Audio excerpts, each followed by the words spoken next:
America के 10 atomic और aerospace scientist गायब हो गए। ये साइंटिस्ट कैसे गायब हुए? ये कहाँ गए? और अगर ये साइंटिस्ट गायब हो गए तो अमेरिका का एटमी मवाद भी तो चोरी नहीं हो गया? इस बारे में आमिर रज़ा से बात करते हैं। आमिर भाई, एक बड़ी ही ज़बरदस्त और अहम और खौफनाक खबर सामने आई है और बाकायदा वाइट हाउस की ब्रीफिंग में इस बारे में सवाल भी हुआ है कि 10 अमेरिकन साइंटिस्ट हैं जो एटॉमिक साइंटिस्ट हैं कुछ, और कुछ एरोस्पेस साइंटिस्ट हैं, वो पिछले तकरीबन 1 डेढ़ साल के अरसे के दौरान गायब हुए हैं। उन्हें ज़मीन खा गई, आसमान निकल गया, क्या किसी दुश्मन मुल्क ने उनको अगवा कर लिया? क्या अपडेट्स हैं? देखिए, एक साजिश थ्योरी तो ये भी है कि शायद ईरान ने अगवा कर लिया है, क्योंकि इस वक्त सबसे ज़्यादा ज़रूरत एटमी साइंसदानों की अगर किसी मुल्क को है तो ईरान है। लेकिन ये बात हकीकत है कि वाइट हाउस ने इस पर जो जेस्चर दिया है वो मेरे लिए खिलाफ तवक्को है। कैरोलिन ने जिस तरह से कहा कि हम इसकी तहकीक, ये रिपोर्ट छपी है द टाइम्स में और इसकी हम तहकीक करते हैं, सही। ये बात ठीक है कि 10 साइंटिस्ट पिछले सवा एक साल में जो हैं वो गायब हुए हैं। लेकिन सिर्फ ये कह देना कि ये साइंटिस्ट गायब हुए हैं, मेरा ख्याल है ना इस खबर की डेप्थ को पूरा करते हैं और ना इस खबर के लिंक को पूरा करते हैं। देखें, किसी एटमी साइंसदान का गायब हो जाना मामूली बात नहीं होती, बिल्कुल लेकिन किसी ऐसे साइंटिस्ट का गायब होना जो किसी न किसी जगह पर किसी न किसी शोबे का हेड हो, उसके पास वो सारी मालूमात और डाटा होता है जो कि बहुत अहम है। आप अगर आप और मैं बात करें तो इस ऑफिस के अंदर भी जिसमें हम काम करते हैं, इसमें एक शोबा ऐसा भी होगा जिसमें एक ऐसी हायरार्की होगी कि नीचे काम करने वाले को ऊपर पता नहीं है कि कौन से बटन से क्या काम होगा। ऐसे ही है। मैं यहाँ पे खड़ा हूँ, मुझे नहीं पता मेरे एमसीआर में वो कौन सा बटन है जो चीज़ों को ऑन एयर कर देगा। ये वो जगह थी जहाँ जो साइंटिस्ट गायब हुए, ये वो साइंटिस्ट थे जो न, यानी मैं आपको सिर्फ एक छोटी सी मिसाल देना, एक साइंटिस्ट गायब हुआ है जो ठेकेदार था एटमी पुर्जे बनाने की। अच्छा, बड़ी हैरानकुन बात है। अब मुझे ये बताएं, एक बंदा जो एटमी पुर्जे बनाने वाला है, उसकी मैन्युफैक्चरिंग करने वाला है, वो उसका एक नट कहीं से बनवाता होगा, उसका पेज कहीं से, मैं इसे नट पेज मुझे क्योंकि ये तो नहीं पता किस तरह से बनता है, बट वो सारों का असम्बलिंग करने का माहिर था, गायब हो गया।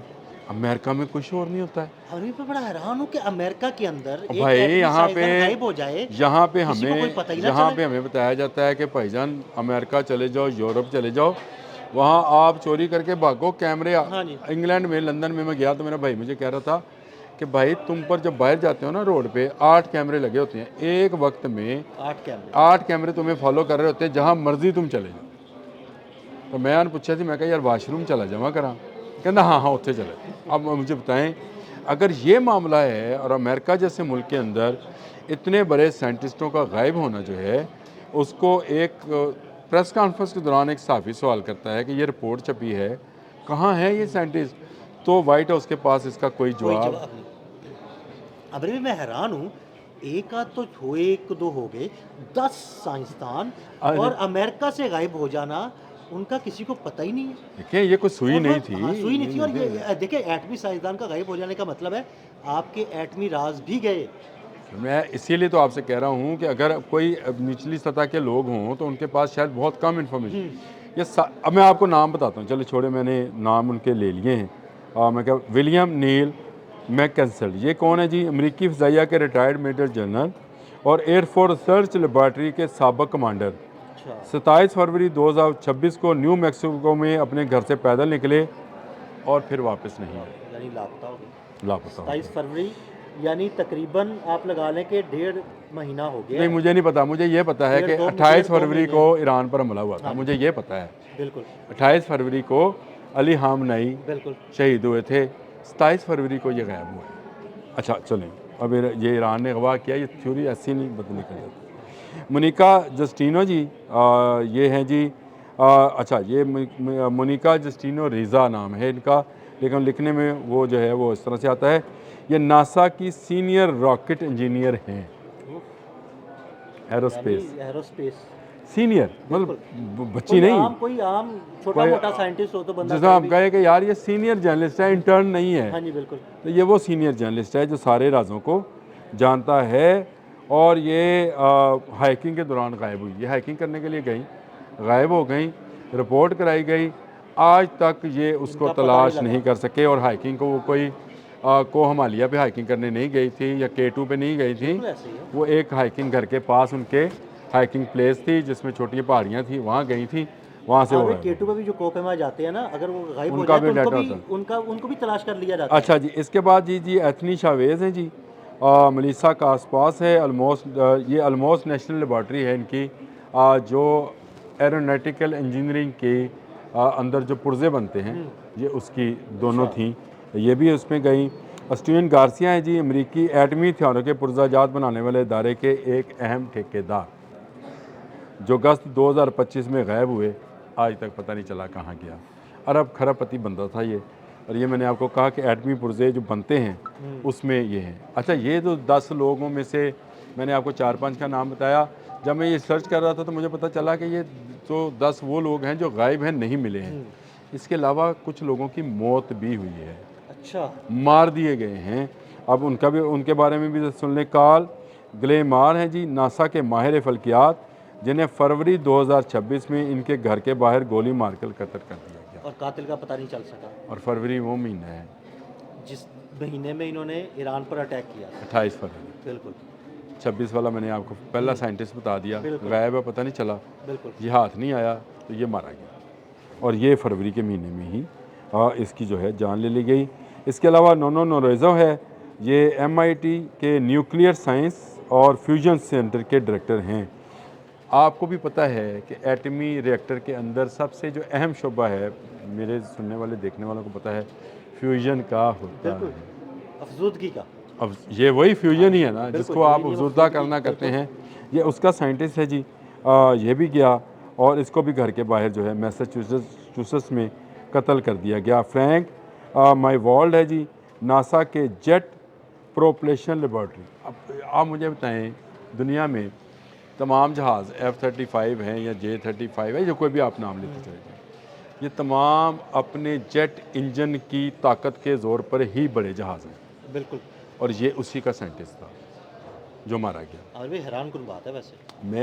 मैं तो इससे हैरान इसलिए हूँ कि इस पर तो शायद यहाँ पे अमेरिका के अंदर पूरी एक रजीम को चेंज हो जाना हाँ, बिल्कुल। चाहिए, तूफान आ जाना चाहिए, तूफान आ regime जाना change चाहिए होना कि भाई आपके इतने अहम लोग साइंटिस्ट मारे गए, इतने अहम लोग गायब हो गए, अगवा आपको हैं पता वो। ही कोई नहीं है। देखिए जो नहीं मिल रहे वो कहाँ, देखिए जिंदा हैं वो, लेकिन अगवा हैं। क्या वो अपनी मर्जी से गए? उनके पासपोर्ट्स कहाँ हैं? क्या आपके एयरपोर्ट्स के ऊपर से उनकी कोई है कोई समुद्री जो Exit हुआ है कि बंदरगाहें नहीं हुआ? हैं, कोई एग्जिट बंदरगाह हुआ है उसकी नहीं क्या है? हुआ? ये कंटेनर्स में लोग अमेरिका पहुंचते हैं तो क्या इनको कंटेनर्स में बंद करके किसी और जगह तो नहीं पहुंचाया गया?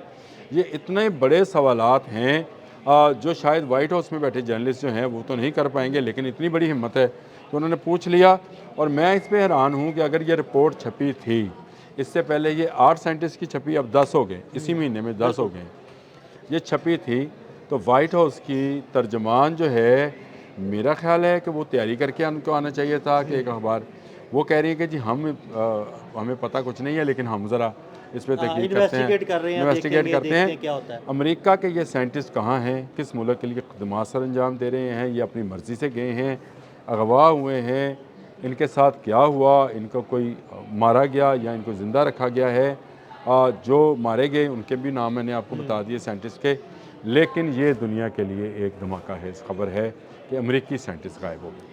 अहमद भाई, मेरा सवाल ये है कि अमेरिकी साइंसदान अगवा हो गए या गायब हो गए या मारे गए, ईरान का नाम आपने लिया कि कॉन्स्पिरेसी थ्योरी है ईरान वो तो में वैसे सब वैसे चले। नाम नहीं दिए थे। कोई और मुल्क भी तो ऐसा हो सकता है जो ये सारी कार्रवाई कर रहा हो और अमेरिका और ईरान को सामने लाया जाए। देखें, ये जितनी टेक्नोलॉजीज़ हैं ना, ये खुफिया हैं। ये कहते हैं कि हमारे जहाज़ तबाह, जैसे मैं आपको एक छोटी सी मिसाल देता हूँ, इनका जो C-130 ईरान में गिरे थे, इन्होंने कहा जी हमने खुद तबाह कर दिए ताकि इसके कोई पुर्जा हाथ में न लगे। ठीक है, तो साइंटिस्ट है यार, जिंदा सलामत, जिसके पास डाटा था, जिसके पास उसके कंप्यूटर्स होंगे, उसकी चीज़ें होंगी, वो कहाँ हैं, वो मौजूद हैं नहीं मौजूद हैं। ये इतनी आसान गेम नहीं है, एक शख्स का गायब हो जाना ही बड़ी बात होती है। तो ये साइंटिस्ट का, और वो भी तमाम आला ओहदों पर मौजूद साइंटिस्ट, हाँ, कुछ उनका छोटा मोटा गायब नहीं। होना, तो ये ज़रूरी नहीं है कि वो ईरान ने किया हो, इसके पीछे कोई इसके लातीनी पीछे इसराइल भी हो सकता है। लातीनी अमेरिका का कोई मुल्क हो सकता है। हाँ, ये भी हो सकता है। अब ये चलते चले जाएँ तो शुमाली कोरिया भी हो सकता है। बिल्कुल ऐसे ही। क्यों नहीं हो सकता? मुझे आप जिस मर्ज़ी मुल्क का नाम ले लें, ईरान का लें, शुमाली कोरिया का लें, लेकिन ये गायब हैं। और डोनाल्ड ट्रंप जो है, मैं ये समझता हूँ कि उनके जो रजीम है उसको अब तब्दील हो जाएगी। बहुत शुक्रिया आमिर भाई। आमिर भाई ने बड़ी तफसील के साथ इस सारे मामले पर रोशनी डाली और उन साइंसदानों के नाम भी बताए जो गायब हो चुके हैं या मारे जा चुके हैं। अदील अहमद और आमिर रज़ा को फॉलो करते रहें। अब तक के लिए इजाज़त दीजिएगा। अल्लाह हाफ़िज़।